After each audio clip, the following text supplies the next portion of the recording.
유다의 장자 엘이 여호와 목전에 악하여 죽임을 당하자 믿음의 시아버지는 그 계대 결혼이라는 그런 방식을 통해서 둘째 아들로 하여금 형수 다말에게 들어가게 합니다. 그런데 둘째 아들 오나는 그것이 자기의 씨가 되지 않음을 알고는 밖에 이래 땅에 설정을 함으로써 하나님께서 거둬치셨습니다.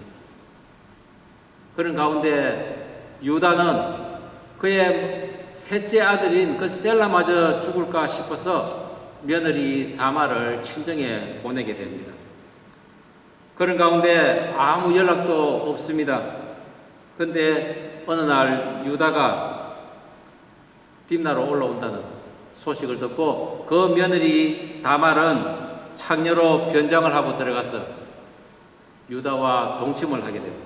그리고 임신을 함으로써 유다의 장자 계보를 잇게 된 이야기를 우리가 지난주에 나누었습니다.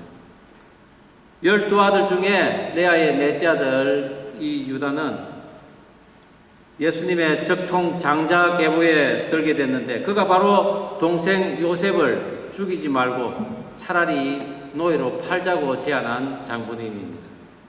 그 유다가 이제 자기 형제에게서 떠나 이방인의 땅으로 들어갑니다.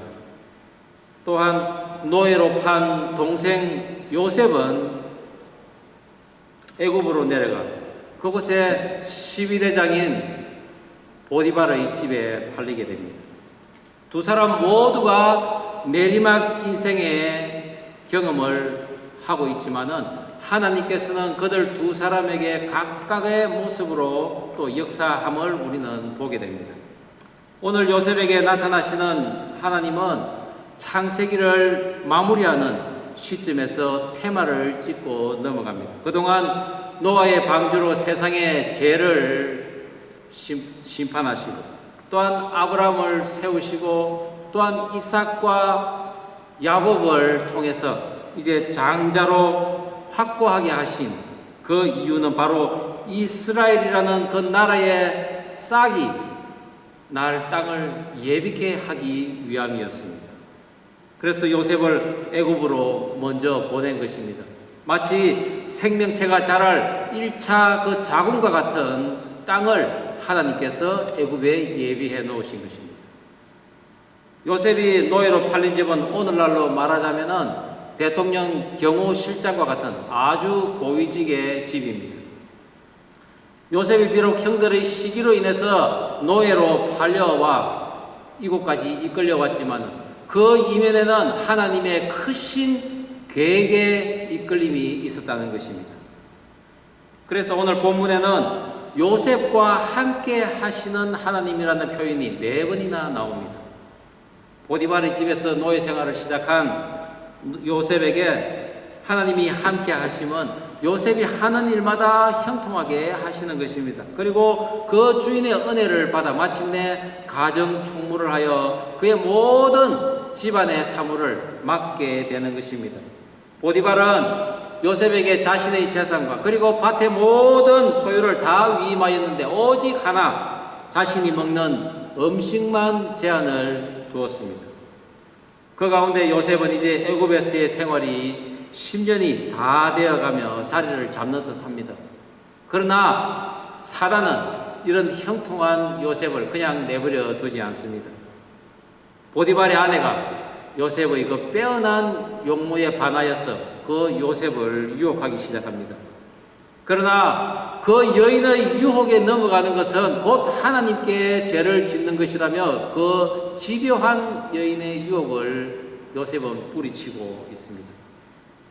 그러나 자기의 뜻을 이루지 못한 그 보디발 아내는 마침내 모함으로 요셉을 감옥에 가두게 됩니다. 그러나 왕의 제수들을 가두는 그 감옥에 간 요셉에게 하나님께서는 은혜를 여전히 베푸셔서 그에게 형통함을 그 감옥에서조차 하게 하는 것입니다. 그리고 먼 훗날에 요셉의 시대를 감옥에서 준비케 하는 것입니다. 오늘 저는 요셉과 함께하는 그 하나님의 은혜를 체험하는 가운데 요셉이 주인 그 보디발과의 약속을 지킴으로써 하나님께 죄를 짓지 않는 그것을 우리가 보면서 오늘날 우리 젊은이들은 과연 어떤 모습으로 살아가야 하는가 은혜를 나누고자 합니다. 하나님께 죄를 짓지 않는 요셉에게 첫 번째, 여호와께서 범사에 형통하게 하셨습니다. 우리 본문 39장 3절 우리 한 목소리로 다시 한번 읽어보겠습니다. 시작. 그의 주인이 여호와께서 그와 함께 하심을 보며 또 여호와께서 그의 범사에 형통하게 하심을 보았더라. 성경에는 왕의 그 12대장인 보디발의 집에 팔려온 요셉이 절망했다거나 아니면 형들을 원망했다는 그런 일절 반응이 없습니다. 기록이 안 되어 있다는 것이죠. 그렇다고 요셉이 언제나 하나님 앞에 매달려서 매일같이 습관적으로 기도했다는 말도 없습니다. 그저 요셉은 성실하게 열심히 일을 했다고 적혀 있습니다. 그런데 식량을 구하러 애굽으로 내려온 그 형들을 만났을 때 요셉은 그 형들을 시험을 해봅니다. 반기지도 처음에는 않습니다. 그러다 형들이 그 회개한 모습을 보고 정말 가슴이 북 돋았어. 혼자 방에 들어가 통곡을 하는 요셉을 우리가 보게 됩니다. 그것으로 봤을 때 그동안 요셉이 겪었던 그 아픈 마음과 그 고생을 우리는 짐작을 할 수가 있습니다. 그렇다면 요셉은 어떻게 하여 그 같은 아픔과 그 고통을 인내해내었을까요? 바로 하나님께서 그를 형통하게 하셨기 때문입니다. 요셉의 마음을 하나님께서 잡아주셨고 그리고 지혜를 주셨고 이기게 하셨고 그가 살 수 있게 하셨던 것입니다. 오늘날 우리 젊은이들 삶을 한번 돌아보기를 원합니다. 우리나라 어떻습니까? 세계의 경제 상위국으로 올라섰습니다. 그리고 어느 때보다도 풍족한 때를 맞고 있지만 행복 지수는 최하위에 머물고 있습니다. 소망이 없는 것입니다. 희망이 없다는 것입니다. 이런 시대에 우리 젊은이들이 할 수 있는 일이 무엇입니까? 바로 자신을 정결케 하는 것이어야 하는데 오늘날 많은 젊은이들이 그것을 포기하고 맙니다. 황금 같은 그 시간을 허비하고 온갖 유혹에 시달리며 또 그 유혹에 넘어갑니다. 그러나 그 원인이 무엇인지조차 모르고 있습니다. 그러나 오늘 이 성경은 바로 하나님을 떠난 자들이 어떤 모습을 사는 것인가를 오늘 우리에게 보여주는 것입니다. 요셉은 하나님께서 함께함으로 노예의 생활을 담담히 인내하고 지냅니다. 그럴 수 있는 이유는 아마 구덩이에 빠졌을 때 형들에게 살려달라고 애원을 했지만 그것을 외면하는 형들을 바라보며 그가 찾은 사람이 누구겠습니까? 바로 야곱의 아버지, 야곱의 하나님. 그 하나님을 그렇게 간절히 찾지 않았겠습니까? 하나님, 형들은 나를 죽이려고 하지만은 하나님께서 나를 살려주시면 이제 새로운 모습으로 정말 살겠습니다. 잘 해보겠습니다. 제발 살려주십시오. 그렇게 애원 안 했겠습니까? 그렇게 눈물의 강구를 했을 때 그는 하나님을 만났던 것입니다. 도망자의 시세로 광야에서 돌베개를 자던 그때 하나님을 만난 그 아버지 야곱처럼 그도 그 광야에서 그 구덩이에서 하나님을 만났을 것입니다. 그리고는 모든 것을 이제 하나님의 뜻에 맡기고 인도되어졌을 때 자기에게 하나님께서 주신 그 꿈을 두 번이나 꾸게 한 그 꿈을 이제 생각하며 하나님의 인도하심에 자신을 다 맡겨드린 것입니다. 하나님의 사람 요셉이 온 이후로 보디발의 집이 번창하기를 무섭게 번창하는 것입니다. 그런 모습을 보고는 보디발은 이 청년은 그야말로 신이 나에게 보내준 복덩이구나 라고 생각하며 요셉을 귀하게 여긴 것입니다. 요셉은 어려서부터 사랑을 어떻게 받는지 잘 경험을 했습니다. 그의 아버지 야곱이 왕족이나 입을 수 없는 그 채색 옷을 입히며 요셉을 사랑했을 때 요셉은 아마 12형제 중에 어떤 특출한 그런 면이 있었다는 것입니다. 우리가 누군가에게 사랑을 받는다는 것은 거저 주어지는 것은 결코 아닙니다. 상당한 노력이 반드시 거기에 있어야 합니다. 특별히 우리가 부모에게 전적인 믿음의 신뢰를 받고 사랑을 받는다는 것은 다른 형제들에 비해 특별한 수고가 있어야 합니다. 즉 요셉처럼 형들과 같이 성적 타락에 빠지지 않고 또한 그런 형들과 어울려 다니지도 않으면서 그런 악하고 못된 일을 하는 그 형들을 아버지에게 그대로 보하는 요셉이었던 것입니다. 그런 요셉이 일하는 것을 주인인 보디발이 보았을 때 하나님께서 그와 함께하고 그에게 형통함을 주는 것을 그가 직접 눈으로 보았던 것입니다. 형통하다라는 이 히브리어는 짜라흐라는 단어입니다. 이것은 돌진하다라는 의미가 있습니다. 또한 번영하다라는 의미가 있습니다. 즉 요셉의 일하는 모습이 마치 번영을 위해서 그 땅을 가는 쟁기를 어깨에 메고 그 번영을 향해 돌진하는 소의 모습이 그에게 보였던 것입니다. 그렇게 일을 하니 자연히 보디발의 집이 달라질 수밖에 없는 것입니다. 정말 이토록 충실한 일꾼, 복된 일꾼을 누가 마다할 수 있겠습니까? 요셉이 보디발의 집에 들어온 지 이제 몇 년이 지나고 그가 일하는 모습을 지켜오고 그의 집안이 변하는 것을 본 이 보디발은 드디어 요셉을 온 집안의 살림을 맡기는 가정총무로 임명을 합니다. 고대 애굽 무덤에서 출토된 문서를 보면은 당시에 큰 부자나 그리고 고위 관리직들은 이런 종류의 시종을 가정총무를 두었다는 그런 기록이 있습니다. 요셉이 가정총무로서 보디발의 모든 재산을 관리하고 있을 때 보디발은 자신이 먹는 음식 외에는 일절 간섭을 하지 않은 것입니다. 하나님의 말씀을 청종하고 지키는 사람에게 내리는 복인 것입니다. 그렇다면 하나님의 말씀을 청종하고 지키는 사람에게 내리는 복은 과연 어떤 모습인가? 신명기에서 우리가 이런 복에 대해서 자세히 나와 있습니다. 우리 신명기 28장 3절에서 6절 말씀을 우리가 한 목소리로 한번 읽어보겠습니다. 시작.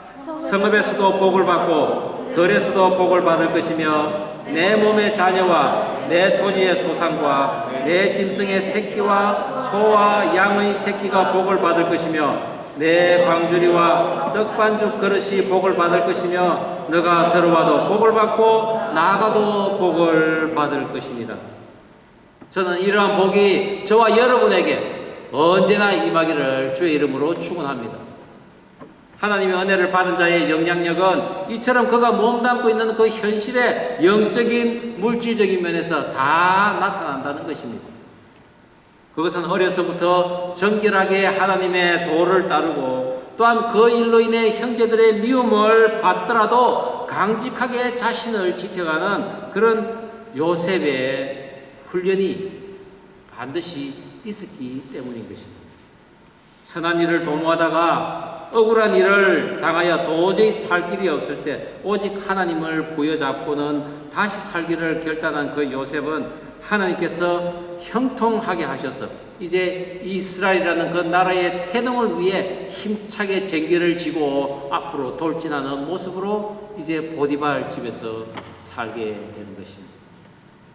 그렇습니다. 우리는 불의를 미워해야 합니다. 죄악에서 떠나야 합니다.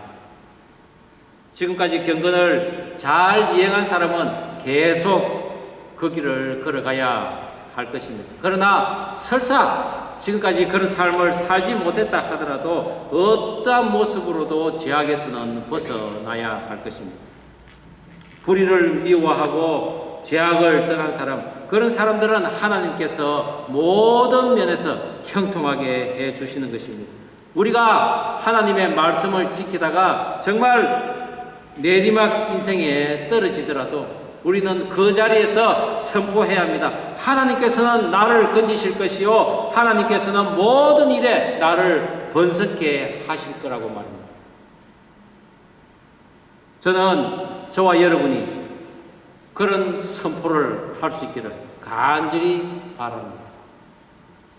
하나님께 죄를 짓지 않은 요셉에게 두 번째, 주인 아내의 유혹이 시작되는 것입니다. 그런데 그 유혹을 요셉은 거절했다는 것입니다. 본문 우리 39장 9절 말씀을 다시 한번 한 목소리로 읽어보겠습니다. 시작. 이 집에는 나보다 큰 이가 없으며 주인이 아무것도 내게 금하지 아니하였어도 금한 것은 당신뿐이니 당신은 그의 아내이니라. 그런즉 내가 어찌 이 큰 악을 행하여 하나님께 죄를 지으리까. 17살의 소년의 때에 팔려온 이 요셉이 이제 어느덧 20대 중반의 청년이 되었습니다. 요셉의 용모가 빼어나고 아름답더라 라고 성경은 이야기하고 있는데, 그것의 문자적 의미는 아주 체격이 좋고 미남이다라는 의미입니다. 이런 멋진 외모에 일까지 잘하니 너무나 순탄할 것 같지 않습니까? 그런데 사단은 그냥 내버려 두지 않습니다. 보디발 아내의 유혹이 시작된 것입니다. 본문 정황을 보면은 그것은 순진한 풋풋한 그 첫사랑의 그런 감정과 같은 설레임의 사랑이 아니라는 것입니다. 그것은 정욕에 물든 파멸로 가는 유혹이었습니다. 보디발의 아내는 요셉에게 눈짓을 하며 매일같이 동침하기를 요구합니다. 눈짓하다라는 이것은 눈을 들어 올리다라는 의미를 가지고 있습니다. 즉 하와가 먹음직하고 보암직한 그 선악과를 바라보고, 또한 다윗이 목욕하는 그 바세바를 바라다 보던 그 눈짓, 탐욕으로 떨어지는 눈짓이었습니다. 모두가 눈을 그렇게 들지만은 다 죄로 떨어지는 눈짓이었습니다. 욥이 말한 것처럼 자신의 눈과 정결의 언약을 맺은 이 요셉은 하나님께서 함께 하심으로 그 유혹을 거부할 수가 있었습니다. 주인 여자의 청을 거절한다는 것은 앞으로의 삶이 험난하다는 것을 의미합니다. 그러나 보디발이 오로지 금한 것은 당신밖에 없다며 자신은 상전을 섬기는 그 종의 신부님을 피력을 합니다. 그리고 본절 6절에 보디발이 먹는 음식 외에 아무것도 타치하지 말라고 한 것, 그것은 곧 9절에서 이 집에서 주인이 나에게 금한 것은 당신뿐이라고 한 그 말과 일맥상통합니다. 그런데 6절에서 말하는 것은 보디발은 내가 먹는 음식이라고 했습니다. 절대 아내에 대해서는 이야기가 없습니다. 그런데 요셉은 9절에서는 보디발이 오직 금한 것은 당신뿐이라고 했습니다. 무슨 의미입니까? 보디발이 먹는 음식, 그것은 곧 자신의 그 아내, 보디발의 아내를 의미했던 것입니다. 즉 이 여인의 행실을 익히 알고 있던 보디발은 요셉에게 미리 언지를 주었는데 요셉은 그것을 알아차렸다는 것입니다. 잠언서 30장 20절에 보면은 엄녀의 자취는 그러하니라. 그가 먹고 그의 입을 씻음같이 말하기를 내가 악을 행하지 아니하였다 하느니라. 성경에서도 엄녀의 행위를 먹는 것으로 표현하고 있습니다. 보디발의 아내는 엄녀였습니다. 성경의 엄녀는 하나님을 대적하는 악을 의미합니다. 그리고 그들의 행위는 이렇게 하나님의 사람을 유혹에 빠뜨려서 방탕하게 또한 만드는 것입니다. 그렇기 때문에 그들의 유혹은 너무나 집요하고 또한 성난 괴수처럼 사납습니다. 여러분들이 혹 선하지 않는 어떤 강력한 무엇에 자극되는 일이 있다면은 그것은 엄녀, 곧 하나님을 방해하는 세력이라는 것을 감지하시기 바랍니다. 요셉이 멸망해야 이스라엘이라는 나라가 서지 않는 것입니다. 그러니 사단의 공격이 얼마나 강력하겠습니까? 나의 상전과의 신의를 지켜야 한다는 그 요셉은 당신은 남편이 있는 여자이라고 윤리적인 측면에서 또한 충고도 하는 담대함을 보입니다. 그러나 무엇보다도 요셉은 내가 어찌 이 같은 악을 저질러서 하나님께 죄를 짓겠느냐고 하나님과의 정결을 강조하는 것입니다. 그러자 보디발의 아내는 올무를 놓는 마지막 작업에 들어갑니다. 어느 날 요셉이 평상시와 같이 시무를 하러 그 집에 들어갔을 때 아무도 안 보입니다. 식솔들이 아무도 안 보이고 오직 한 사람, 유혹의 화신 미세스 보디발이 거기 있는 것입니다. 두 사람 외에는 아무도 없는 상황이다 보니 그 미세스 보디발의 유혹은 과감하고 노골적입니다. 아예 옷자락을 붙들고 놓지를 않습니다. 요셉아 나와 동침하자. 요셉아 나와 동침하자. 마치 우는 사자가 삼킬 자를 찾듯이 그렇게 덤벼드는 것입니다. 이럴 때 우리가 힘과 지혜가 없다면 그대로 잡아 먹히는 것입니다. 그러나 요셉은 달랐습니다. 하나님께서 그를 형통하게 하셨기 때문에 그 옷을 그냥 버려두고 그 자리에서 도망쳐 나온 것입니다. 옷은 사람들의 그 직위를 나타내기도 합니다. 요셉이 입고 있는 옷은 가정 총무로서의 그 옷을 의미하는 것입니다. 그가 그 옷을 벗었다는 것은 가정 총무로서의 이제 직을 포기하겠다는 것과 같습니다. 우리가 다 되었다고 생각할 때, 그리고 이제 성공의 자리가 굳히기만 한다고 생각했을 때 그때가 넘어질 때라는 것을 명심하시기 바랍니다. 이 땅에서 영원한 보직은 없습니다. 그리고 버리기 아까운 것도 버리고 도망해야 할 때가 반드시 있는 것입니다. 저와 여러분도 이런 경우 마땅히 그 같은 옷을 벗어 던지고 도망하기를 바랍니다. 우리 옆 사람을 우리가 함께 보면서 권고의 말을 하면 좋겠습니다. 실족해 하는 옷을 버려버립시다. 실족해 하는 옷을 예, 실족해 하는 옷은 버려버립시다. 맞습니다. 나를 실족해 하는 옷은 그 어떤 화려한 옷이든 그 귀한 옷이든 던져버려야 하는 것입니다. 요셉이 도망쳐 나가자 보디발 안에는 치욕적인 수치심이 찾아왔습니다. 그 수치심은 이제 살인적인 정오심으로 변하여 광적인 모함으로 나타나는 것입니다. 죄악의 정욕은 그 욕심이 채워지면은 더욱더 쾌락을 찾으면서 타락으로 가버립니다. 그러나 그것이 실패로 끝난다면은 만약에 오늘과 같이 상대방에 대한 정오와 광기로 변해가는 것입니다. 보디발 부인도 지금까지 요셉을 차지하고자 얼마나 부드럽게 그를 바라보며 유혹을 했겠습니까? 그러나 그 뜻이 이루어지지 않자 당장 그를 죽일 듯이 지금 모함을 하는 것입니다. 이같이 한순간의 쾌락을 위한 악은 성공해도 실패해도 다 멸망으로 간다는 것입니다. 이집트 제19왕조 약 BC 1500년경입니다. 그 당시에 그 파피루스에는 이와 비슷한 사건이 기록되어 있었습니다. 두 형제와 엄난한 그 형수 이야기입니다. 그런 것이 기록되어 있을 만큼 그 당시에는 이런 부도덕한 생활과 사회상이 만연했던 것입니다. 그러나 하나님께서 형통케 한 요셉은 엄청난 유혹의 공격을 지혜롭게 그리고 민첩하게 피함으로써 주인과의 신의를 지키고 그리고 자신에게 죄를 짓지 않음으로써 하나님께 죄를 짓지 않는 그런 의로운 자가 되었던 것입니다. 오늘날 요셉과 같이 많은 젊은이들, 청소년들, 심지어 어른들조차도 이런 무서운 유혹에 시달리고 있습니다.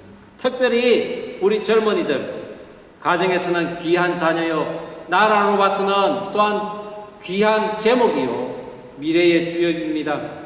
그러나 하나님의 나라에서는 또한 예수님의 제자요, 하나님의 자녀입니다. 그런 젊은이들을 사단은 끊임없이 공격하고 있다는 것입니다. 성적 타락으로 불타는 도시 애굽, 이제는 그에 못지않는 미국과 한국 모두가 안전지대가 아니라는 것을 우리는 알아야 합니다. 이런 성적 타락은 어느 도시, 어느 나라에서도 지금 만연해 있는 것입니다. 그러나 우리의 몸은 하나님의 성전인 거룩한 몸입니다. 지켜야 하는 것입니다.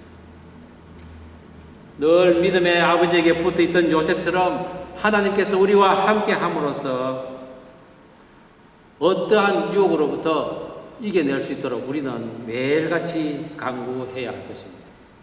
혹 그렇지 못하다면 하나님의 그 말씀으로서 나의 죄가 깨끗이 씻김을 받아야 할 것입니다. 그리고는 다시는 죄를 짓지 말라는 그 예수님의 말씀을 늘 명심하며 살아야 할 것입니다. 하나님께 죄를 짓지 않는 요셉에게 세 번째는 하나님께서 왕의 제수를 가두는 곳으로 인도하셨다는 것입니다. 본문 39장 20절 다시 한 목소리를 읽어보겠습니다. 시작. 이에 요셉의 주인이 그를 잡아 옥에 가두니 그 옥은 왕의 제수를 가두는 곳이었더라. 보디발 부인은 요셉이 두고 간 그 옷을 점검물로 붙들고 온 집안 식솔들을 불러 모아 요셉이 나를 겁탈하려고 했다고 공포를 합니다. 요셉의 겉옷은 찢기고 거짓 증거의 물증으로 지금 쓰이고 있는 것입니다. 보디발 부인은 식솔 중에 요셉에게 앙심을 품고 또한 그 요셉을 시기하는 사람들을 자기 편으로 만드는 것입니다. 그렇습니다. 많은 사람이 어디서 온지도 모를 이 히브리 청년이 어느 날 갑자기 일을 너무 잘합니다. 그리고 자기들 위해서 상전처럼 자기들을 이제 명령을 하는 것입니다. 당연히 시기하고 질투를 하게 됩니다. 그런 사람들은 적극 보디발 부인에게 동조를 하는 것입니다. 이처럼 시기하고 질투하는 자는 하나님을 대적하는 사단의 편에 서서 하나님께서 형통하는 자를 언제나 대적한다는 것입니다. 마침내 보디발이 집에 오자 기다렸다는 듯이 요셉의 옷을 내밀고는 당신이 우리에게 데려온 히브리인 종이 나를 희롱하였다고 모함을 하는 것입니다. 그 말을 들은 보디발이 노했다고 했습니다. 누구에게 노했을까요? 많은 경우 우리는 요셉이 감옥 갔기 때문에 요셉에게 노한 줄로 생각을 합니다. 그러나 저는 그 전후 사정을 볼 때 이 보디발이 자기 부인에게 노한 걸로 나는 생각을 합니다. 왜냐하면 본문에서 특별히 당신이 우리에게 데려왔다는 그 표현이 3번이나 반복이 됩니다. 당신이 데려왔다는 것을 강조한다는 것이죠. 이 흉악한 히브리 노예를 당신이 우리에게 데려왔으니 이런 내가 험악한 꼴을 당하지 않았냐고 합니다. 이런 부인의 억지에 보디발이 노했던 것입니다. 당시 종이 주인의 그 부인을 겁탈하려는 것은 적결 사형감입니다. 요셉은 그 자리에서 죽고 말아야 합니다. 그 말이 사실이랍니다. 그런데 집안의 식솔들도 동조하여서 증인이 되었을 판에 보디발은 요셉을 일반 감옥으로도 안 보내고 자기 집안에 있는 왕의 제수들만 들어가는 곳에 요셉을 보낸 것입니다. 보디발은 요셉이 지금까지 자신의 집안을 어떻게 꾸려왔는지를 잘 알고 있습니다. 그리고 하나님 앞에서 그의 정결한 삶도 잘 보고 있었습니다. 그가 결백하다는 것을 믿었던 것입니다. 그러나 고소된 사건을 없이 할 수는 없습니다. 왜냐하면 자기 부인의 입장도 있기 때문입니다. 그리고 만일 요셉에게 벌을 내리지 않는다면 자기 부인을 거짓말쟁이로 만드는 것입니다. 한 나라의 시위대장이라면 그 부인도 아주 높은 세도가의 집안의 딸일 수가 많다는 거죠. 나중에 요셉이 총리가 되었을 때도 그의 아내가 애굽의 제사장의 딸이었습니다. 평소에 아내의 행실이 그랬지만은 자기 아내의 입장도 있고 또한 지금까지 자신의 집안을 번창케 했던 그 요셉을 살리는 동시에 그의 능력을 아깝게 생각하여서 그가 선택한 것이 바로 왕의 제수를 가두는 감옥이었던 것입니다. 하나님께서 형통케 하는 자는 이렇게 하나님께서 인도하시는 것입니다. 저와 여러분에게도 이러한 하나님의 인도하심이 있기를 간절히 바랍니다. 고대의 감옥은 형을 살고 나오는 현대식 그런 감옥이 아닙니다. 미결수들을 일시 감금하는 그런 형태로 운영이 됩니다. 그러다가 그의 살고 죽음은 오직 왕 또는 그 주인의 은혜에 달려 있는 것입니다. 침례 요한이 감옥에 갇혔지만은 결국은 목이 베어서 나왔지 않습니까? 그런 감옥에 간 요셉은 그래도 하나님께서 결단코 그를 혼자 보내지 않았습니다. 하나님의 형통함을 함께 보낸 것입니다.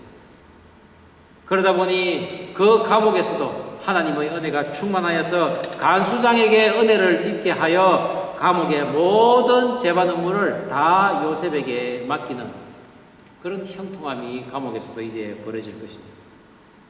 왕의 제수는 어떤 사람들입니까? 그것은 바로 왕의 측근에서 일을 하는 사람부터 시작해서 국가의 모든 업무를 하는 사람들입니다. 그들이 죄를 지어 감옥에 있지만은 언제든지 왕이 부르면은 바로 복직되어 달려나가서 나라 일을 할 사람들이라는 것입니다.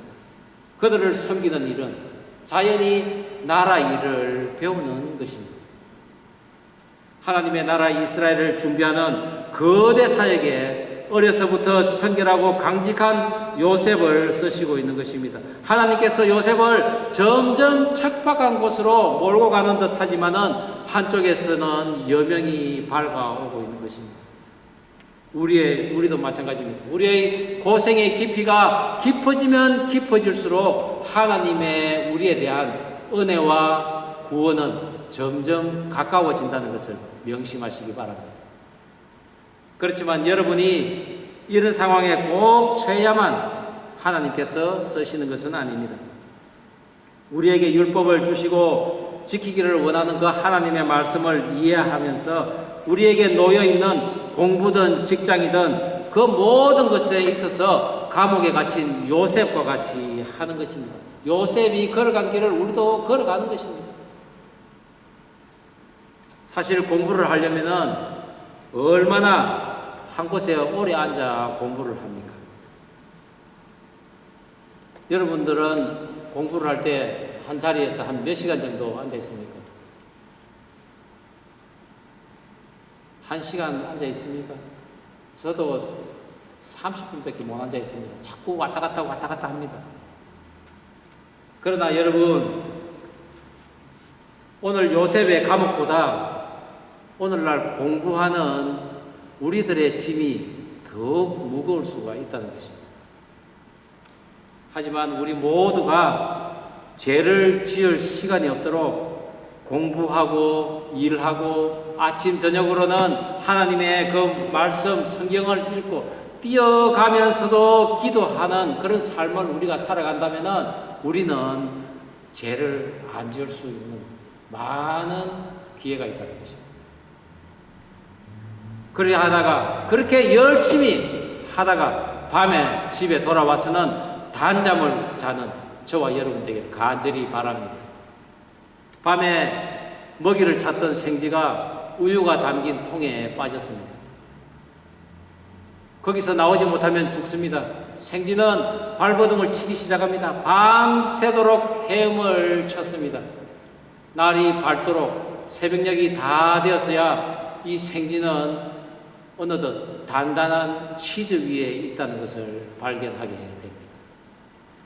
하나님이 함께하는 것이라면은 죽도록 일하는 사람은 결코 죽지 않고 사는 것입니다. 오히려 죄를 지을 시간이 없기 때문에 하나님께서 예비한 영원한 삶까지 살 수 있다는 것입니다. 내가 어찌 하나님께 죄를 지으리까? 우리의 삶에 이런 고백이 늘 무장되어진 채 살아간다면은 우리는 하나님께서 늘 형통하게 하는 그런 삶을 우리는 살 수 있는 것입니다.